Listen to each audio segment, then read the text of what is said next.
picking a dust collector for your shop, there are two common types that you're going to look at. One is a single stage and the other is a two stage. Which one is right for your shop? Well, let's find out. Let's first talk about a two-stage dust collector, which is what I have here behind me. I've had this dust collector for almost 4 years now. What a two-stage dust collector does is it separates the larger particles and the smaller particle of dust that you're running through your machine. So all the large particle is filtered through this cyclone here, and it comes down into a bin. This bin is much larger than the second area of filtration, which is this canister. This canister filters all the smarter particles and it goes down into a small bag at the very bottom. The benefit of this is you're able to go longer without having to empty out your filter bags. And there's a possibility of the canister filter here not having to clog up as much. When it comes to motor size, the single stage as well as the two stage, they're going to offer different variations, so you can pick one that is within your budget. However, with a two-stage dust collector, you're going to spend a little bit more money on it. A single stage, you could probably find a few for a couple $100, whereas a two stage, you're looking at $1,000 and up, generally speaking, for the same horsepower motor. Before we talk about the single stage dust collector, I want to take some time to point out a few things that I didn't like about my machine here specifically, and the reason why I wanted to try something different for the new space. The first thing is the canister filter here, as well as the filter bag. Even though I run the paddle on the inside every single day at the end of the day, it still clogs up pretty fast. I also use a blower to blow out the inside and clean it up and everything like that. Then what happens is when this thing clogs up, this bag here just pops out and you have dust everywhere in the shop. The strap here doesn't really hold the bag on well. You're supposed to put it in between the two rubber little ledges here that they have. So what I ended up having to do is install the strap right above that rubber lip. That's the only way that I can actually keep the bag on from blowing out. And the other thing is noise when it comes to dust collectors. This thing definitely makes a lot of noise. In my old garage shop, when I would turn this thing on and I would walk outside to get the mail, I can still hear this thing just blaring. I don't want to have that issue working here in the new space, especially during the cooler months that we have in Houston. I want to just open the doors and work in the evening and not have to run the AC system if I don't have to. This machine here is rated at 79 decibels. However, we don't know exactly where this is tested from. Is it right up against the machine or is it 20 feet away? So I download a decibel reading app on my phone and I use that to see what the real world numbers are. And I found out that this machine is actually producing around 87 to 88 decibels. Currently, the entire shop is connected into one system. Eventually, I do want to separate two dust collectors. One system is going to be dedicated for the CNC and all of the sheet good breaking down on that side of the shop. The other dust collector that's going to sit here is going to take care of the jointer, planer, bandsaw, drum sander. Being that the shop is quite long and running everything through one dust collector, the CNC is going to suffer a little bit since it's at the very end. And if I'm working on two tools, I know for sure is going to be a big problem. With the new machine, it is 5 horsepower, so I hope that that's going to give me a little bit of a boost that I need just for that very end until I can separate the two system.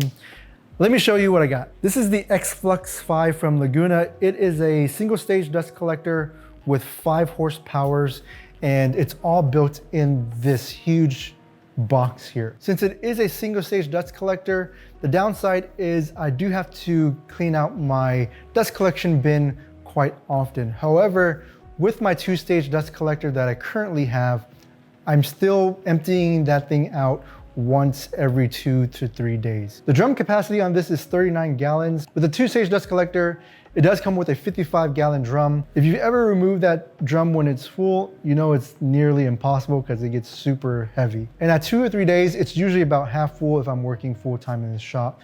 So I'm already used to doing that maintenance on that schedule. So a single stage here, being that it is only a 39-gallon drum, I don't find that it's going to be an issue for me doing the maintenance every 2 to 3 days. Unlike other single stage dust collector, this one is built a little bit different.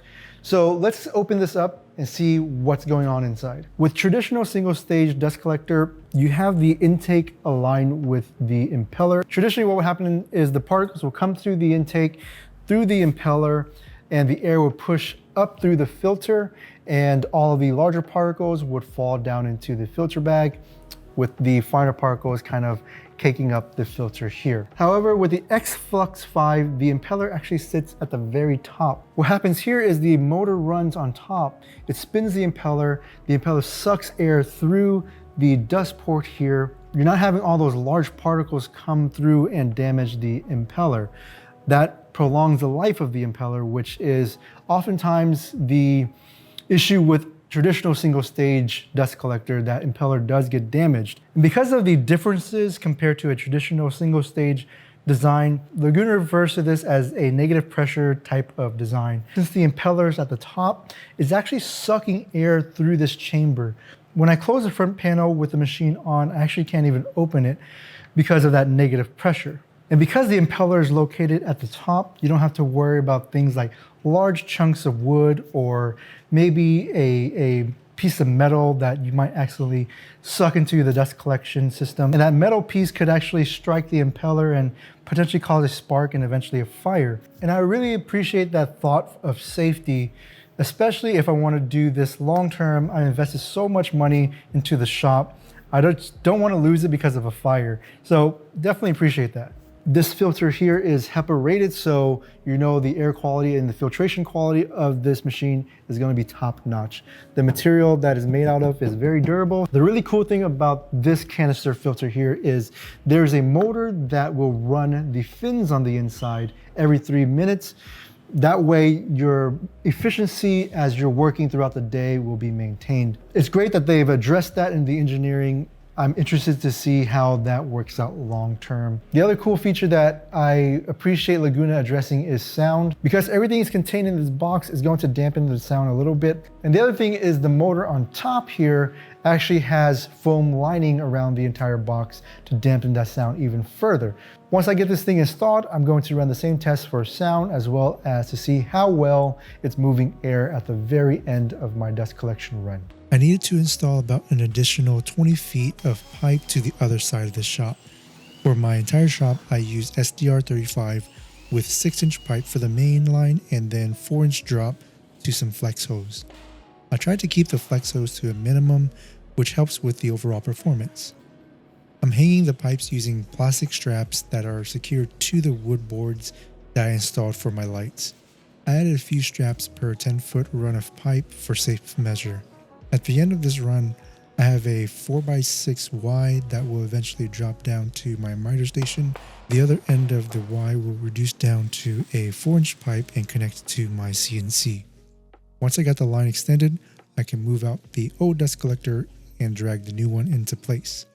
It definitely is a heavy machine, so get some help if you can. I added some pad at the bottom of the legs, which helped a bit, but having 2 people would be much better.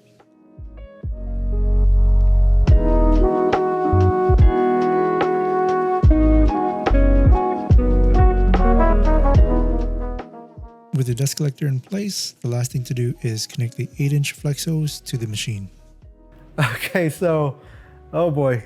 While I was running the test, it actually sucked out all the fins on the meter here. So I'm gonna pick up another one and let's see if it can withstand all that pressure.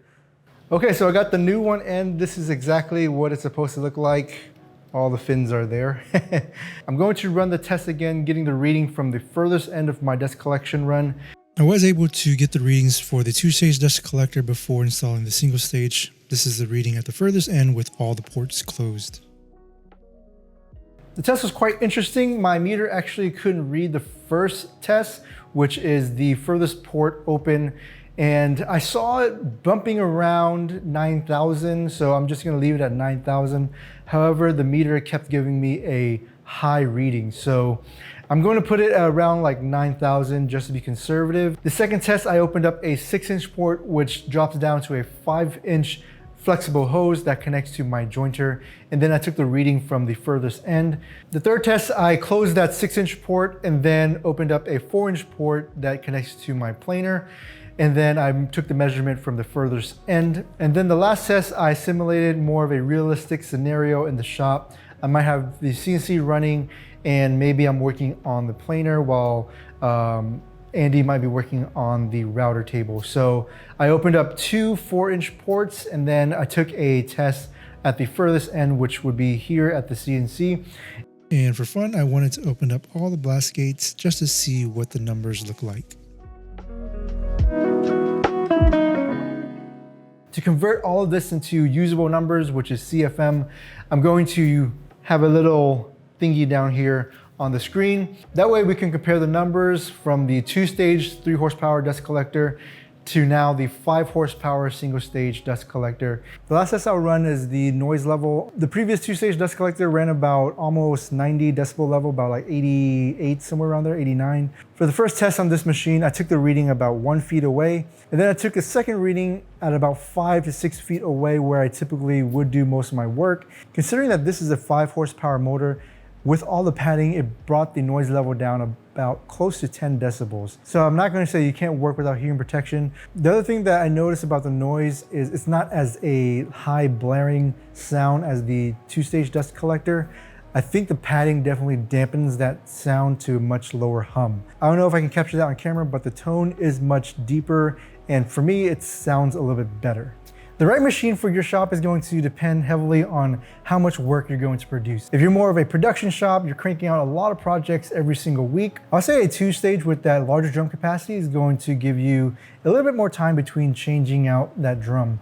And with a larger canister filter, it's not going to clog up as quickly as a single stage. So the dust collector is going to work more efficiently over the course of the week before you have to maintain it. If you're at the opposite end of the spectrum where you're just a weekend warrior, you're doing this as a hobby, or you're starting a business and you're focusing mainly on commissions, custom projects, we're not producing a lot of projects every single week, you definitely could get away with a single stage dust collector. Just keep in mind, you're going to have to empty out the drum 2 to 3 times a week, depending on how much work you're doing. I'm very impressed with the numbers that this thing is pulling out, being that it is a single stage dust collector.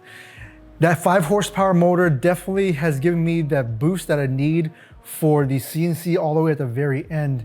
And I'll be interested to seeing how long I can run this by itself for this entire shop. Maybe I don't need to separate the system into 2. I'm going to do a long-term review later on after I put this thing through the pace, so make sure you stay tuned for that. Until next time, guys, this is Bao Design Craft Workshop.